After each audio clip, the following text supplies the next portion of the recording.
Hello every one, എല്ലാവരും സുഖമായിട്ടിരിക്കുന്നെന്ന് വിശ്വസിക്കുന്നു.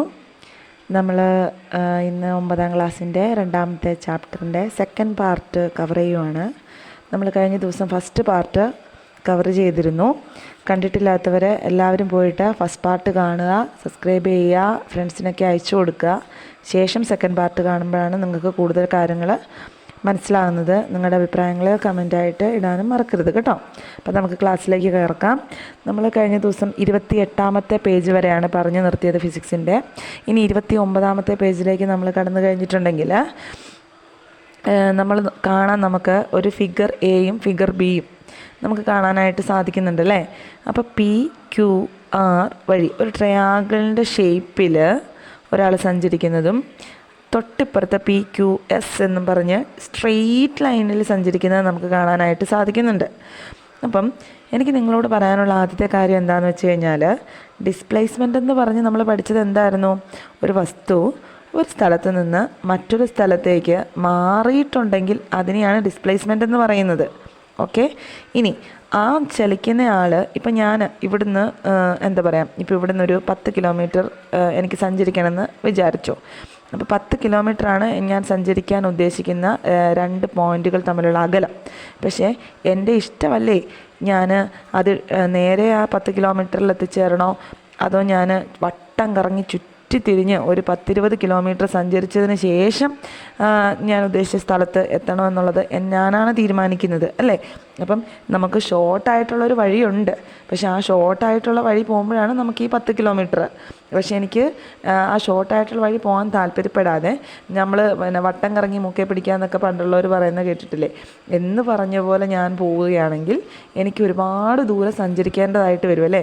എൻ്റെ ഡിസ്റ്റൻസ് ഒരുപാട് കൂടുതലായിരിക്കും. പക്ഷേ ശരിക്കും ഡിസ്പ്ലേസ്മെൻറ്റ് എത്രയേ ഉള്ളൂ? 10 കിലോമീറ്ററേ ഉള്ളൂ. പക്ഷേ ഞാൻ ഒരുപാട് ദൂരം സഞ്ചരിച്ചാൽ എൻ്റെ ഡിസ്റ്റൻസിന് അവിടെ മാറ്റം വരും എന്നുള്ളൊരു കൺസെപ്റ്റാണ് നമ്മളിവിടെ പഠിക്കാൻ പോകുന്നത്. അതായത് പിയിൽ നിന്ന് തുടങ്ങി ക്യൂവിലെത്തി, ക്യൂവിൽ നിന്ന് തുടങ്ങി ആറിലെത്താം. ഓക്കെ, അത് നമുക്ക് എങ്ങനെ സഞ്ചരിക്കണം എന്നുള്ളത് നമ്മുടെ ഇഷ്ടമാണ്. പിയിൽ നിന്നും ആറിലേക്ക് ശരിക്കും ദൂരം എത്രയേ ഉള്ളൂ? 80 മീറ്ററേ ഉള്ളൂ. പക്ഷേ പിയിൽ നിന്ന് ക്യൂവിലേക്ക് 60 മീറ്റർ സഞ്ചരിച്ച് വീണ്ടും ക്യൂവിൽ നിന്ന് ആറിലേക്ക് 40 മീറ്റർ സഞ്ചരിച്ചിട്ടാണ് പിയിൽ നിന്ന് ആറിലേക്ക് എത്തുന്നത് എങ്കിൽ അവിടെ നമുക്ക് 100 മീറ്റർ സഞ്ചരിക്കേണ്ടതായിട്ട് വരും. നേരെ മറിച്ച് ഡയറക്റ്റ് പി ടു ആറാണെങ്കിൽ എത്ര മീറ്റർ സഞ്ചരിച്ചാൽ മതി? 80 മീറ്റർ സഞ്ചരിച്ചാൽ മതി എന്നാണ് പിക്ചർ എയിൽ കാണിച്ചിരിക്കുന്നത്. ഇനി പിക്ചർ ബിയിൽ നോക്കിക്കേ, അവർ ഷോർട്ട് കട്ടിൽ തന്നെ പരമാവധി ഏറ്റവും കുറവുള്ള ദൂരത്തിൽ തന്നെ നേരെ സ്ട്രെയിറ്റ് ലൈനിൽ തന്നെയാണ് അവരവിടെ സഞ്ചരിച്ചിരിക്കുന്നത്. ഓക്കെ, അപ്പം എ ചോദിച്ചിട്ടുണ്ട്, what is the distance covered in figure 2.2ൽ A, what is the displacement? എത്ര ഡിസ്റ്റൻസ് കവർ ചെയ്തവർ? 60 കൂട്ടണം 40 ചെയ്യുമ്പോൾ കിട്ടുന്നതാണ് നമ്മുടെ ഡിസ്റ്റൻസ് എന്ന് പറയുന്നത്, 100 മീറ്റർ അല്ലേ. പക്ഷേ ശരിക്കും ഡിസ്പ്ലേസ്മെൻറ്റ് എത്രയേ ഉള്ളൂ? പിയും ആറും തമ്മിലുള്ള അകലം എത്ര മാത്രമേ ഉള്ളൂ? 80 ഉള്ളൂ. ഇനി ബി എന്താ ചോദിച്ചിരിക്കുന്നത്? ചിത്രം 2.2 ബിയിൽ സഞ്ചരിച്ച ദൂരം എത്രയാണ്? അവിടെ ഡിസ്പ്ലേസ്മെൻറ്റ് എത്രയാണ്? സഞ്ചരിച്ച ദൂരവും 100 തന്നെ, അവിടുത്തെ ഡിസ്പ്ലേസ്മെൻറ്റും 100 തന്നെ. വട്ടം കറങ്ങിയൊന്നും അല്ലല്ലോ സഞ്ചരിച്ചത്, നേരെ ഡയറക്റ്റായിട്ട് തന്നെയല്ലേ സഞ്ചരിച്ചത്. ഇനി സിയിൽ എന്താ ചോദിച്ചിരിക്കുന്നത്? In which situation is the magnitude of the distance and displacement equal? ഇനി ഇവിടെ ഏത് സന്ദർഭത്തിലാണ് നമ്മുടെ ദൂരവും ദിശയും ഒരേപോലെയുള്ളത്? ചിത്രം ബിയിലല്ലേ, അവിടെ ഡയറക്ഷൻ മാറിയിട്ടില്ലല്ലോ, സ്ട്രെയിറ്റ് ലൈനിൽ കൂടെ തന്നെയല്ലേ പോയിരിക്കുന്നത്. പക്ഷേ പിക്ചർ എയിൽ എങ്ങനെയാണ്? ഡയറക്ഷൻ ചേഞ്ച് ആയിട്ടുണ്ടല്ലേ. പിയിൽ നിന്ന് ക്യൂവിലേക്ക് പോയപ്പോൾ ഒരു ദിശയിലാണ്, ക്യൂവിൽ നിന്ന് ആറിലേക്ക് പോയപ്പോൾ മറ്റൊരു ദിശയിലാണ്. അപ്പോൾ അവിടെ ഡയറക്ഷൻ ചേഞ്ച് ആയിട്ടുണ്ട്. ഇവിടെ ഡയറക്ഷനും ഡിസ്പ്ലേസ്മെൻറ്റും ഡിസ്റ്റൻസും എന്തോ ആയിക്കോട്ടെ, അതെല്ലാം ഒരേപോലെ നിൽക്കുന്നത് എവിടെ തന്നെയാണ്? നമുക്ക് പിക്ചർ 2.2ൻ്റെ ബിയിലാണ് കാണാൻ കഴിയുന്നത്. അതിൽ നിന്ന് നമുക്ക് എന്ത് മനസ്സിലാക്കാം? Magnitude of displacement and distance covered are equal only when an object is moving along a straight line in the same direction. എന്ന് വെച്ച് കഴിഞ്ഞാൽ എന്താ? ഒരു വസ്തു നേർരേഖാപാതയിലൂടെ ഒരേ ദിശയിൽ സഞ്ചരിക്കുമ്പോൾ മാത്രമാണ് സ്ഥാനാന്തരത്തിൻ്റെയും സഞ്ചരിച്ച ദൂരത്തിൻ്റെയും മൂല്യം തുല്യമാകുന്നത്. എപ്പോഴും സ്ട്രെയിറ്റ് ലൈനിലാണെങ്കിൽ മാത്രമേ, ഒരു വസ്തു സ്ട്രെയിറ്റ് ലൈനിലാണ് സഞ്ചരിക്കുന്നതെങ്കിൽ മാത്രമേ നമുക്ക് എന്ത് പറയാൻ പറ്റുള്ളൂ? അതിൻ്റെ സഞ്ചരിച്ച ദൂരവും ദിശയും ഡിസ്പ്ലേസ്മെൻറ്റും ഒക്കെ എന്താണെന്ന് പറയാൻ പറ്റുള്ളൂ? ഒരുപോലെയാണെന്ന് പറയാനായിട്ട് പറ്റുള്ളൂ പറയുന്നത്. ഓക്കെ, ഇത്രയും പറഞ്ഞ സ്ഥിതിക്ക് ഞാൻ മറ്റൊരു കാര്യം കൂടെ ഇവിടെ ഓർമ്മിപ്പിക്കാനായിട്ട് ഉദ്ദേശിക്കുവാണ്. അതായത് ഞാനിപ്പം വീട്ടിൽ നിന്ന് ഇറങ്ങി സ്കൂളിലേക്ക് പോയി. എനിക്കിവിടുന്ന് സ്കൂൾ വരെ 1 കിലോമീറ്റർ ദൂരവ്യത്യാസമുണ്ട്. എനിക്കവിടെ ഡിസ്പ്ലേസ്മെൻറ്റും 1 കിലോമീറ്റർ തന്നെ. ഓക്കെ, ഞാൻ എങ്ങനെയാണോ പോയി, ഞാൻ ഏതായാലും സ്കൂളിലെത്തി. ഇപ്പോൾ എനിക്കുണ്ടായ സ്ഥാനാന്തരം അഥവാ ഡിസ്പ്ലേസ്മെൻ്റ് എന്ന് പറയുന്നത് 1 കിലോമീറ്ററാണ്. ഞാൻ വൈകുന്നേരം ആയപ്പോൾ ഡ്യൂട്ടി എല്ലാം കഴിഞ്ഞ് തിരിച്ച് ഞാൻ വീട്ടിലെത്തി. പോയിട്ട് ഞാൻ തിരിച്ചു വന്നു അല്ലേ. പോയപ്പോൾ എന്തായിരുന്നു, മുന്നോട്ട് ഞാൻ പോയത് രാവിലെ, ആ പോയത് പോസിറ്റീവ് ഡയറക്ഷനായിട്ടല്ലേ നമ്മൾ നേരത്തെ കഴിഞ്ഞ ചാപ്റ്ററിൽ നമ്മൾ പഠിച്ചിരുന്നു. തിരിച്ച് വന്നപ്പോൾ അത് നെഗറ്റീവായി. അപ്പോൾ അങ്ങോട്ട് 100 മീറ്റർ പോസിറ്റീവ്, തിരിച്ച് 100 മീറ്റർ നെഗറ്റീവ്. അപ്പോൾ പോസിറ്റീവും നെഗറ്റീവും ക്യാൻസലായി. ഞാൻ വീട്ടിൽ നിന്ന് പോയിട്ട് വീട്ടിൽ തന്നെ തിരിച്ചെത്തുമ്പോൾ എൻ്റെ ഡിസ്പ്ലേസ്മെൻറ്റ് അവിടെ എത്രയായിരിക്കും? 0 ആയിരിക്കും കേട്ടോ. അതും കൂടെ നിങ്ങളൊന്ന് നോട്ട് ചെയ്ത് പഠിക്കണം. ഇനി നമുക്ക് 30-ാമത്തെ പേജിലേക്ക് കയറി കഴിഞ്ഞാൽ അവിടെ പറയുന്നുണ്ട്, അവിടെ നമ്മുടെ ഒരു സ്കൂൾ കെട്ടിടം കാണാം. ആ സ്കൂൾ കെട്ടിടത്തിൻ്റെ ഫ്രണ്ടിൽ നമ്മുടെ രാഷ്ട്രപിതാവിൻ്റെ, ആരാ നമ്മുടെ രാഷ്ട്രപിതാവെന്നറിയാലോ. അപ്പം രാഷ്ട്രപിതാവിൻ്റെ ഒരു സ്റ്റാച്യു ഒക്കെ വെച്ചിട്ടുണ്ട്. അപ്പം ഒരു കുട്ടി ഇൻ്റർവെൽ സമയത്ത് നമ്മളെപ്പോലെ തന്നെയുള്ളൊരു കുട്ടി ഇൻ്റർവെൽ ആയി കഴിഞ്ഞിട്ടുണ്ടെങ്കിൽ നമ്മൾ എന്താ ചെയ്യുക? പരക്കം പായും അല്ലേ.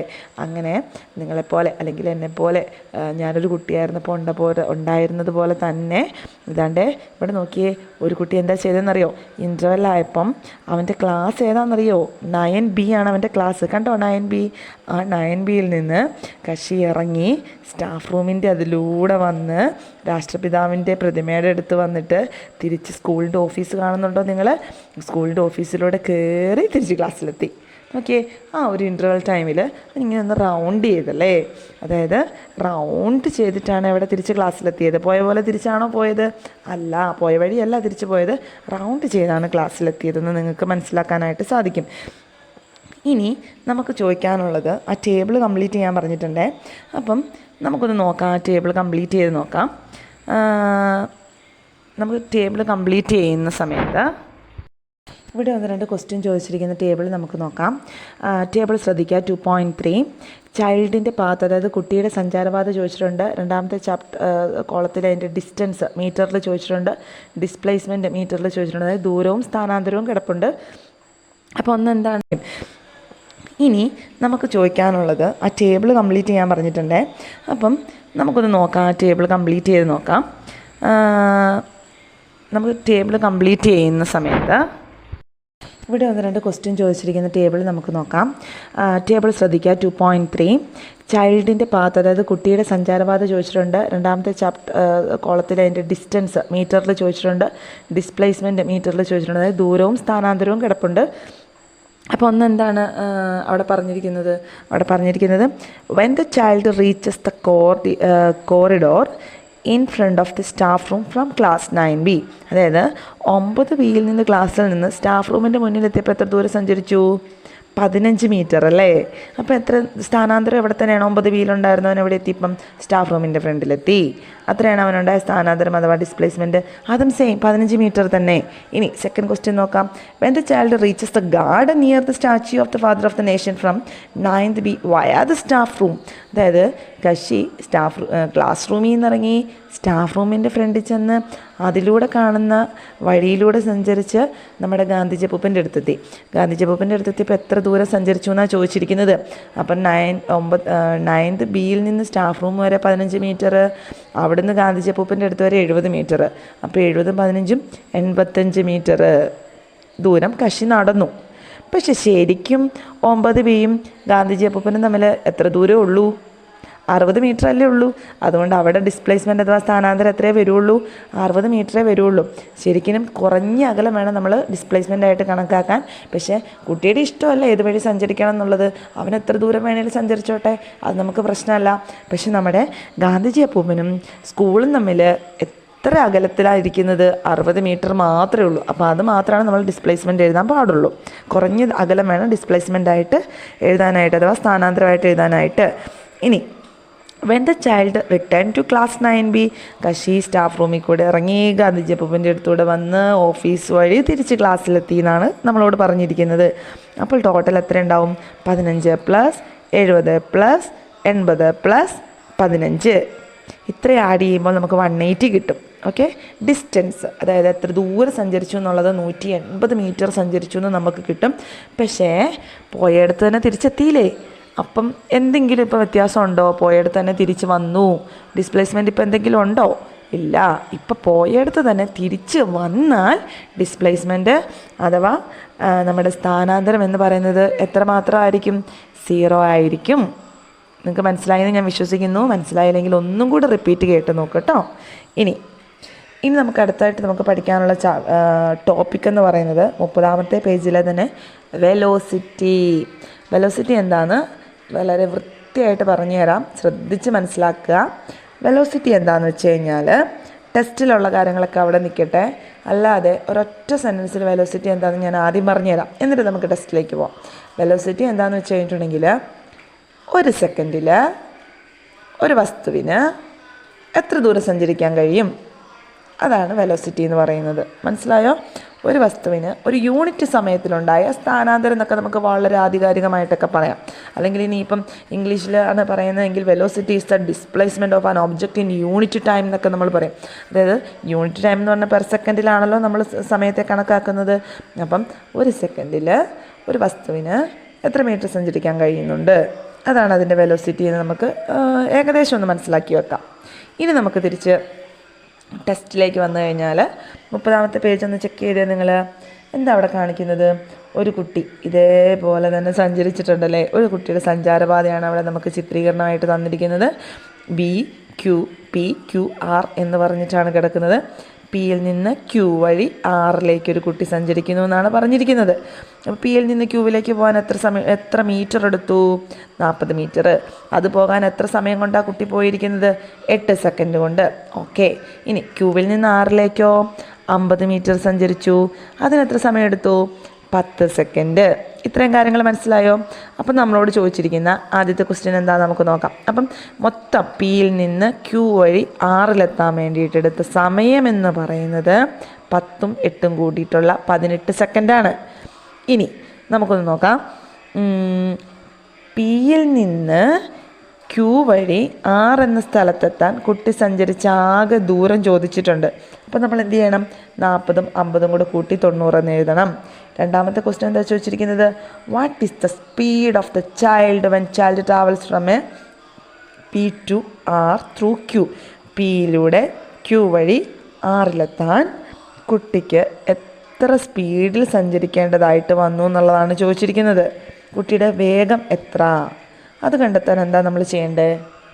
അതിനായിട്ട് നമ്മൾ ചെയ്യേണ്ടത് കുട്ടി ആകെ സഞ്ചരിച്ച ദൂരം ഒന്ന് കണക്കാക്കുക. എത്ര ദൂരം സഞ്ചരിച്ചിട്ടുണ്ട്? 40ഉം 50ഉം കൂടെ കൂട്ടുമ്പോൾ 90 കിട്ടും. ആ 90 മീറ്റർ എത്ര സമയം കൊണ്ടാണ് പാസ് ചെയ്തത്? 18 സമയം കൊണ്ടല്ലേ. അപ്പോൾ സ്പീഡ് കണക്കാക്കാൻ വേണ്ടിയിട്ട് ഡിസ്റ്റൻസ് ബൈ ടൈമാണ് നമ്മൾ ചെയ്യേണ്ടത്, അതായത് ദൂരം ബൈ സമയം. അതായത് ദൂരം എത്രയാണ്? 90. അപ്പോൾ 90 മീറ്റർ ബൈ 18 സെക്കൻഡ് നമുക്ക് എത്ര കിട്ടും? 5 കിട്ടും. അതായത് ഒരു സെക്കൻഡിൽ 5 മീറ്റർ സഞ്ചരിച്ചു എന്നാണ് നമുക്ക് അതിനകത്തുനിന്ന് മനസ്സിലാക്കാനായിട്ട് സാധിക്കേണ്ടത്. ഓക്കെ, ഇനി കുട്ടിക്കുണ്ടായ സ്ഥാനാന്തരം ശരിക്കും എത്രയാണ്? ഡിസ്പ്ലേസ്മെൻറ്റ് എത്രയാണ്? അതാണ് അവിടെ ഒരു 72 കിടക്കുന്നുണ്ട്. പിയും ആറും തമ്മിലുള്ള അകലം ശരിക്കും 72 മീറ്ററേ ഉള്ളൂ. പക്ഷേ ആശാൻ ഇങ്ങനെ പിയിലൂടെ ക്യൂവിലൂടെ ആറിലെത്തി അങ്ങനെ വട്ടം കറങ്ങിയാണ് വന്നത് നമ്മളെപ്പോലെ. പക്ഷേ ശരിക്കും പിയും ആറും തമ്മിൽ ഏറ്റവും കുറഞ്ഞ ദൂരം എന്ന് പറയുന്നത് അത് 72 മീറ്ററാണ്. അതായത് 72 മീറ്റർ സഞ്ചരിച്ചാൽ നമുക്ക് പിയിൽ നിന്ന് ആറിലെത്താം. പക്ഷേ കക്ഷി വെറുതെ ഇങ്ങനെ അങ്ങ് ചുറ്റിക്കറങ്ങി പോയി എന്നുള്ളതേ ഉള്ളൂ. ഇപ്പോൾ ഇത്തരം കാര്യങ്ങൾ മനസ്സിലായോ നിങ്ങൾക്ക്? അപ്പോൾ അവിടെ ഉണ്ടായ ഡിസ്പ്ലേസ്മെൻറ്റ് അഥവാ സ്ഥാനാന്തരം എന്ന് പറയുന്നത് 72 മീറ്ററേ ഉള്ളൂ. അതായത് ഏറ്റവും കുറഞ്ഞ ദൂരം. കുട്ടിക്ക് എത്ര ദൂരം വേണമെങ്കിലും സഞ്ചരിക്കാം, അതവൻ്റെ സ്വാതന്ത്ര്യമാണ്, അതവൻ്റെ ഡിസ്റ്റൻസാണ്, അവൻ്റെ ദൂരമാണ്. അപ്പം അതെത്ര സ്പീഡിൽ സഞ്ചരിച്ചു എന്നറിയണമെങ്കിൽ എത്ര ദൂരം ടോട്ടൽ സഞ്ചരിച്ചു, അതിനെ എത്ര സമയം എടുത്തിട്ടാണെന്നുള്ളത് വെച്ചൊന്ന് ഡിവൈഡ് ചെയ്താൽ മതി. അതായത് ഡിസ്റ്റൻസ് ബൈ ടൈം ചെയ്താൽ നമുക്ക് എന്ത് കിട്ടും? സ്പീഡ് കിട്ടും. ഇനി ഇവിടെ നമുക്ക് ക്വസ്റ്റ്യനൊക്കെ നിങ്ങൾക്ക് തന്നിട്ടുണ്ട്. 72 മീറ്റർ സ്ഥാനാന്തരം സംഭവിച്ചത് 18 സെക്കൻഡ് കൊണ്ടാണ്. അങ്ങനെയാണെങ്കിൽ ഒരു സെക്കൻഡിൽ എത്രയായി നമുക്കറിയണമെങ്കിൽ 72നെ 18 കൊണ്ട് ഹരിച്ച് നോക്കുമ്പോൾ നമുക്ക് എത്ര കിട്ടും? 4 മിനിറ്റാണ് പെർ സെക്കൻഡിൽ. 4 മീറ്റർ, ഒരു സെക്കൻഡിൽ 4 മീറ്റർ സഞ്ചരിച്ചു എന്ന് നമുക്ക് മനസ്സിലാക്കാൻ സാധിക്കും. അപ്പോൾ ഒരു സെക്കൻഡിലുണ്ടായ സ്ഥാനാന്തരത്തെ നമുക്ക് പ്രവേഗം എന്ന് പറയാം. പ്രവേഗം, വെലോസിറ്റി. അതായത് displacement in unit time is the velocity. ഞാൻ പറഞ്ഞില്ലേ നിങ്ങളുടെ അടുത്ത് ഒരു യൂണിറ്റ് സമയത്ത് പെട്ടെന്ന് ഒരൊറ്റ സെക്കൻഡിൽ ഉണ്ടാകുന്ന ഡിസ്പ്ലേസ്മെൻറ്റ്, സ്ഥാനമാറ്റത്തിന് നമുക്ക് എന്നാന്ന് പറയാം, വെലോസിറ്റി എന്ന് നമുക്ക് പറയാനായിട്ട് സാധിക്കും. ഒരു സെക്കൻഡിൽ എത്ര ദൂരം സഞ്ചരിച്ചു എന്നുള്ളത് സ്പീഡാണ്. ഒരു സെക്കൻഡിൽ എത്രമാത്രം നമുക്ക് സ്ഥാനാന്തരം ഉണ്ടായി, ഡിസ്പ്ലേസ്മെൻ്റ് ഉണ്ടായി എന്നുള്ളതാണ് വെലോസിറ്റി എന്ന് നമ്മൾ മനസ്സിലാക്കണം. നിങ്ങൾക്ക്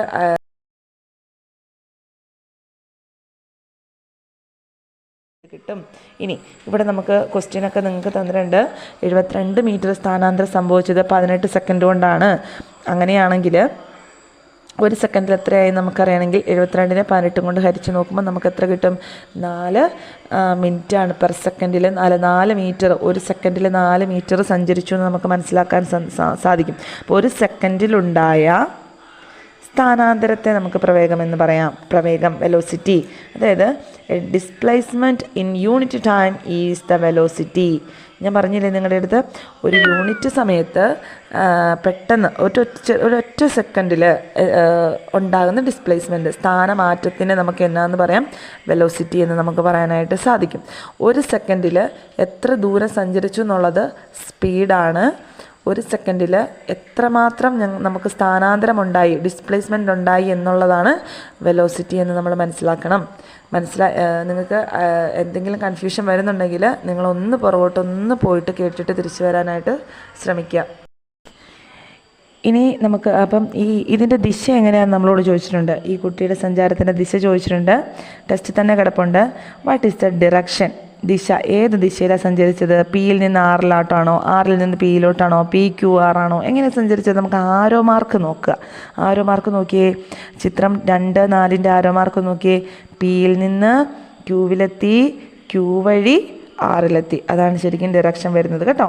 ഇനി വെലോസിറ്റി നമുക്ക് എങ്ങനെ കണക്കാക്കാം, അഥവാ പ്രവേഗം നമുക്ക് എങ്ങനെ കണക്കാക്കാം എന്നാണ് നമ്മളിനി പഠിക്കാനായിട്ട് പോകുന്നത്. വെലോസിറ്റി കണക്കാക്കേണ്ടത് ഡിസ്പ്ലേസ്മെൻറ്റ് ബൈ ടൈം. അതായത് ഒരു വസ്തുവിന് മൊത്തം എത്ര ഡിസ്പ്ലേസ്മെൻ്റ് ഉണ്ടായി അതിനെ നമുക്ക് അതിൻ്റെ സമയം വെച്ച് ഹരിച്ചാൽ മതി. പ്രവേഗം കാണാൻ വേണ്ടി എന്ത് ചെയ്യണം? സ്ഥാനാന്തരത്തിനെ സമയം വെച്ച് ഹരിച്ചാൽ കിട്ടുന്നതാണ് ഒരു വസ്തുവിൻ്റെ പ്രവേഗം എന്ന് പറയുന്നത്. Displacement by time. Displacement by ടൈമാണ് വെലോസിറ്റി എന്ന് പറയുന്നത്. അപ്പം ഇതിൻ്റെ യൂണിറ്റ് ചോദിച്ചിട്ടുണ്ട്. യൂണിറ്റ് ഓഫ് വെലോസിറ്റി ഒക്കെ നമ്മളോട് ചോദിച്ചിട്ടുണ്ട്. അപ്പോൾ സ്ഥാനാന്തരത്തിൻ്റെ യൂണിറ്റ് എന്താണ്? സ്ഥാനാന്തരത്തിൻ്റെ യൂണിറ്റ് നമുക്ക് ബൈ സമയത്തിൻ്റെ യൂണിറ്റ് എന്താണ്? സെക്കൻഡാണ്. അപ്പോൾ സ്ഥാനാന്തരത്തിൻ്റെ യൂണിറ്റ് ബൈ സമയത്തിൻ്റെ സെക്കൻഡ് എന്ന് നമുക്കവിടെ നോട്ട് ചെയ്യാനായിട്ട് സാധിക്കണം. ഇനി നമുക്കതിന് ഡെഫിനിഷനൊക്കെ കൊടുത്തിട്ടുണ്ട്. എന്താണ് ഡെഫിനിഷൻ? അതിന് മുന്നേ എന്താണ് സ്ഥാനാന്തരത്തിൻ്റെ യൂണിറ്റ് എന്ന് പറയുന്നത്? മീറ്റർ അല്ലേ? അപ്പം metre by second, metre per second നമുക്ക് എഴുതാനായിട്ട് സാധിക്കും. ഇനി നമുക്കതിൻ്റെ ഡെഫിനിഷനൊക്കെ നോക്കാം. Velocity is the displacement of an object in unit time. ഒരു വസ്തുവിന് ഒരു യൂണിറ്റ് സമയത്തിലുണ്ടാകുന്ന സ്ഥാനാന്തരമാണ് പ്രവേഗം. Velocity is a vector quantity. Velocity എന്ന് പറയുന്നത് വെക്റ്ററാണ്. കാരണം വെക്റ്റർ ക്വാണ്ടിറ്റി എന്ന് പറഞ്ഞു കഴിഞ്ഞാൽ എന്താണ്? ദിശ കാണിക്കുന്നതിനെയാണ് നമ്മൾ വെക്റ്റർ എന്ന് പറയുന്നത്. നമ്മൾ ഇത്ര ദിശ സഞ്ചരിച്ച്, ഇന്ന ദിശ വഴിയാണ് സഞ്ചരിച്ചതെന്നൊക്കെ നമ്മൾ പറയും. അതുകൊണ്ട് പ്രവേഗം അഥവാ വെലോസിറ്റി എന്ന് പറയുന്നത് എന്താണ്? സദിശ അളവാണ്, അഥവാ വെക്റ്റർ ക്വാണ്ടിറ്റിയാണ്. The direction of velocity and displacement are the same. അതേപോലെ തന്നെ അടുത്ത പോയിൻ്റാണ്, സ്ഥാനാന്തരത്തിൻ്റെ ദിശയും പ്രവേഗത്തിൻ്റെ ദിശയും ഒന്ന് തന്നെയാണ്. ഇതിൻ്റെ വെലോസിറ്റിയുടെ യൂണിറ്റ് എന്ന് പറയുന്നത് മീറ്റർ പെർ സെക്കൻഡാണ്. അഥവാ പ്രവേഗത്തിൻ്റെ യൂണിറ്റ് എന്ന് പറയുന്നത് മീറ്റർ പെർ സെക്കൻഡാണ്. The displacement of an object does not depend on the path of the object but to calculate velocity the total time taken to cover the actual distance should be considered. എന്താ പറഞ്ഞിരിക്കുന്നത്? ഒരു വസ്തുവിനുണ്ടായ സ്ഥാനാന്തരം, ഒരാൾ ഒരിടത്തു നിന്ന് വേറെ സ്ഥലത്തേക്ക് പോയി, ഓക്കെ, അതിൻ്റെ സഞ്ചാരപാത എന്തോ ആയിക്കോട്ടെ, അത് നമ്മുടെ ഇഷ്ടമാണ്. എത്ര ദൂരം ഏതുവഴിയൊക്കെ വട്ടം കറങ്ങണം എന്നുള്ളത് പോകുന്നയാളുടെ ഇഷ്ടമാണ്. പക്ഷേ പ്രവേഗം കണക്കാക്കണമെങ്കിൽ, അതായത് വെലോസിറ്റി കണക്കാക്കണമെങ്കിൽ എന്താ ചെയ്യേണ്ടത്? വസ്തു അതായത് വസ്തു അതിൻ്റെ ഷോർട്ടായിട്ടുള്ള ദൂരം. ഇപ്പോൾ എനിക്ക് സ്കൂളിലേക്ക് പോകാൻ 1 കിലോമീറ്ററേ ഉള്ളെങ്കിൽ എൻ്റെ ഇഷ്ടമാണ് ഞാനത് വട്ടം കറങ്ങി 10 കിലോമീറ്റർ സഞ്ചരിക്കണമെന്നുള്ളത്. പക്ഷേ നമ്മൾ കണക്കാക്കുമ്പോൾ എന്തേ കണക്കാക്കാൻ പാടുള്ളൂ, ഈ 1 കിലോമീറ്ററിനെ മാത്രമേ നമ്മൾ കാൽക്കുലേറ്റ് ചെയ്യുമ്പോൾ എടുക്കാൻ പാടുള്ളൂ. എന്നിട്ട് എത്ര സമയം കൊണ്ട് ഞാൻ സഞ്ചരിച്ചു, ടോട്ടൽ എത്ര സമയം കൊണ്ട് ഞാൻ ഈ 1 കിലോമീറ്റർ സഞ്ചരിച്ചെടുത്തു എങ്കിൽ മാത്രമേ നമുക്ക് പ്രവേഗം കണക്കാക്കാനായിട്ട്, വെലോസിറ്റി കണക്കാക്കാനായിട്ട് സാധിക്കുകയുള്ളൂ. ഇനി നോക്കിക്കേ, അതിൻ്റെ താഴ്ഭാഗത്തോട്ട് 31-ാമത്തെ പേജിൻ്റെ താഴ്ഭാഗത്തോട്ട് നോക്കുമ്പോൾ നമുക്ക് മനസ്സിലാക്കാൻ സാധിക്കും. എന്താ അവരോട് ചോദിച്ചത്, പാഠം തുടങ്ങിയ സമയത്ത് ട്രെയിന് പാലം കിടക്കാൻ വേണ്ടിയിട്ട് എത്ര സമയം വേണമെന്നൊക്കെ ചോദിച്ച കഥയൊക്കെ നമ്മൾ പറഞ്ഞിരുന്നല്ലേ. അപ്പോൾ അത് കണ്ടിട്ടില്ലാത്തവരൊന്നും കൂടെ പോയി കാണാം. അപ്പോൾ അവിടെ എന്താ ഇവിടെ സംഭവിച്ചിരിക്കുന്നത്, ഇവിടെ ലെങ്ത് ഓഫ് എ ട്രെയിൻ, നമ്മുടെ ട്രെയിനിൻ്റെ നീളം 200 മീറ്റർ ആണെന്നും പാലത്തിൻ്റെ നീളം 800 മീറ്റർ ആണെന്നും ഇവിടെ കൊടുത്തിട്ടുണ്ട്. അപ്പോൾ അതിൻ്റെ ഡിസ്പ്ലേസ്മെൻറ്റ് കിട്ടണമെങ്കിൽ ഈ പാലത്തിൻ്റെ നീളത്തിനെയും ട്രെയിനിൻ്റെ നീളത്തിനെയും തമ്മിൽ കൂടണം. അപ്പോൾ നമുക്ക് എത്ര കിട്ടും, 1000 മീറ്റർ കിട്ടും. 20 സെക്കൻഡ് കൊണ്ടാണ്, എത്ര സമയം എടുത്തിട്ടാണ് ഇത് പാസ് ചെയ്തത്. ഇതിൻ്റെ വെലോസിറ്റി എന്ന് പറയുന്നത് നമുക്ക് കിട്ടിയിട്ടുണ്ട് 20 മീറ്ററാണ്. 20 മീറ്റർ പെർ സെക്കൻഡ്, അതായത് 1 സെക്കൻഡിൽ 20 മീറ്റർ സഞ്ചരിച്ചു എന്നാണ് അർത്ഥം. ഇനി എന്താ നമുക്കിതിൻ്റെ കണക്കാക്കേണ്ടത്, ഇതിന് എത്ര സമയം എടുത്തു എന്നല്ലേ കണക്കാക്കേണ്ടത്. കണക്കാക്കുന്നത് എങ്ങനെയാണ്, നമുക്കിപ്പോൾ എന്തൊക്കെ അറിയാം, നമുക്ക് അതിൻ്റെ സ്ഥാനാന്തരം അറിയാം. സ്ഥാനാന്തരം എന്ന് പറയുന്നത് 1000 മീറ്ററാണ്. വെലോസിറ്റി പ്രവേഗം അറിയാം 20 മീറ്ററാണ്. അപ്പോൾ ഈ 1000നെ 20 കൊണ്ട് നമ്മൾ ഹരിക്കുന്നു. അപ്പോൾ നമുക്ക് 50 കിട്ടുന്നു. അപ്പോൾ ആ ട്രെയിന് ആ മൊത്തം പാലം കിടക്കാൻ വേണ്ടിയിട്ട് എത്ര സമയം എടുത്തു, 50 സെക്കൻഡ് എടുത്തു എന്ന് നമുക്കതിന് കണക്കാക്കാനായിട്ട് സാധിക്കും. ടെസ്റ്റ് ഒന്ന് ചെക്ക് ചെയ്യാം, അതിനോടൊപ്പം പറഞ്ഞതും കൂടെ ഒന്ന് ശ്രദ്ധിക്കാം. എന്നിട്ട് മനസ്സിലായില്ലെങ്കിൽ ഒന്നും കൂടെ റിപ്പീറ്റ് വീഡിയോ കാണാം. ഓക്കെ, അപ്പോൾ 32-ാമത്തെ പേജിലെ ഒരു 3 ക്വസ്റ്റ്യൻസ് നിങ്ങൾക്ക് കിടപ്പുണ്ട്. ഈ 3 ക്വസ്റ്റ്യൻസ് നിങ്ങൾക്ക് ചെറിയൊരു ഹോംവർക്കായിട്ട് തരികയാണ്. അടുത്ത ക്ലാസ്സിലേക്ക് വരുമ്പോൾ നിങ്ങളത് ചെയ്തിട്ടോ കമൻ്റായിട്ട് ഇടാനായിട്ട് ശ്രദ്ധിക്കുക. ഇനി തുടർന്നുള്ള ക്ലാസ്സുകൾ അടുത്ത വീഡിയോ ആയിട്ട് 3-ാമത്തെ ഒരു പാർട്ടായിട്ട് ചെയ്യുന്നതായിരിക്കും. അപ്പോൾ ഈ ഒരു വീഡിയോ 1-2 തവണയെങ്കിലും കണ്ട് പഠിക്കാനുള്ള കാര്യങ്ങളൊക്കെ ഒന്ന് ബൈഹാർട്ട് ചെയ്ത് മനസ്സിലാക്കി വെക്കുക. സ്കൂളിലെ ടീച്ചേഴ്സൊക്കെ പഠിപ്പിക്കുമ്പോൾ നമുക്ക് നന്നായിട്ട് മനസ്സിലാക്കി പഠിക്കാനായിട്ട് നേരെ സാധിക്കും. ഈ വീഡിയോ കണ്ടിട്ട് പോകുമ്പോൾ. അപ്പോൾ നിങ്ങൾ കൂട്ടുകാർക്കൊക്കെ ഷെയർ ചെയ്യുക. ഇനിയും സബ്സ്ക്രൈബ് ചെയ്യാൻ ആരെങ്കിലും ബാക്കിയുണ്ടെങ്കിൽ അത് നിങ്ങളൊന്ന് ആഡ് ചെയ്തിടുക. Okay, thank U.